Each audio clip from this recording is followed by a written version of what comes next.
Thank you very much for yielding, Mr. Sessions. I appreciate it, and I yield myself such time as I may consume. Gentlelady is recognized for as much time as she wishes to use.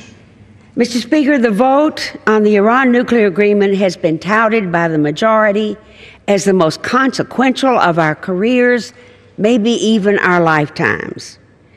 We've had months of consideration, hearings, questions, open debate, following rules and customs, more or less, of the House surrounding the Joint Comprehensive Plan of Action with Iran. An agreement carefully negotiated by the United States, the United Kingdom, France, Russia, China, and Germany to curb Iran's nuclear activities. As you listen this morning, you would think that this was a negotiation between Barack Obama and the Ayatollah. Apparently, that's all that they want to think. The other countries played major roles here, and they are the most important economies in the world. This agreement is the best available option for peacefully and verifiably cutting off Iran's pathways to a nuclear weapon. On Tuesday evening, the Rules Committee had a hearing on the third floor of the Capitol that lasted over 3 hours, and there was testimony from chairs and the ranking members of the relevant committees. We had a robust discussion and a healthy back and forth. We prepared for the rule debate.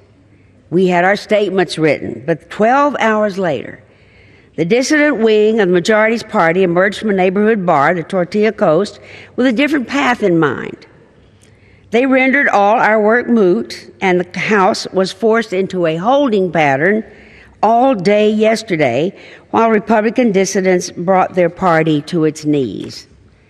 Once again, instead of regular order, in a perversion of our legislative process, we're thrown into chaos by a majority chasing its tail in a last-minute ploy, throwing together 3 bills that might as well have been scribbled on the back of a cocktail napkin.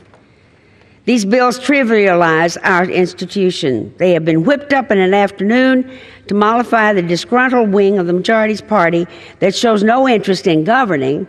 Their only goal with this trio of bills, which are contradictory, let me add, and I'll say more about that later, is to feed the monster seething within their own ranks. There's been no committee action on these bills. There's been no debate. There's been no time even to consider them. Now, why didn't we do them in our regularly scheduled Tuesday night meal? Because we didn't even know they existed. And instead of addressing an issue of international, global importance, we are occupied with the Republican conference's internal politics, and it is an embarrassment to this country. This dog and pony show has turned Congress into a stage to play out the internal drama that diminishes our constitutional role. If the majority cannot devise a process for a measure on which they agree, on which they have their vote unanimously, if they can't devise a process for a measure like that, I shudder to think what's coming with Act 2, which we are hurtling toward, because we are days away from a government shutdown. We have no budget. Our troops would not get paid. Flights would be canceled, and what's more, the last time we had a Republican-inflicted shutdown, $24 billion were lost to our economy at a time when we were struggling even more than now to regain it. Even so, here we are, forced to join in yet another pointless exercise, and the Senate has said they will not take up these bills. And so this nuclear agreement will be implemented, which leaves the Republican Party with a majority in both houses, which they control, with no consensus. And what's more, keeping Iran from building a nuclear weapon is once-in-a-lifetime opportunity to silence the drumbeats of war. There is no opportunity to renegotiate this. And with all you've heard this morning about this won't do and we can't have it and it's awful, have you heard a single alternative? Not one. The possibility of peace in a powder keg region of the world should be considered carefully. Mr. Speaker, in May of 1946, shortly after the Second World War ended, when the horrors of global violence were fresh in our collective memory, Albert Einstein asserted that, quote, "The unleashed power of the atom has changed everything, save our modes of thinking, and thus we drift toward unparalleled catastrophe," end quote.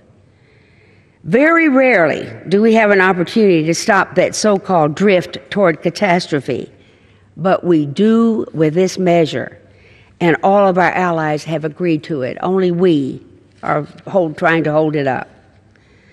The Joint Comprehensive Plan of Action provides for unparalleled access to Iran's nuclear facilities.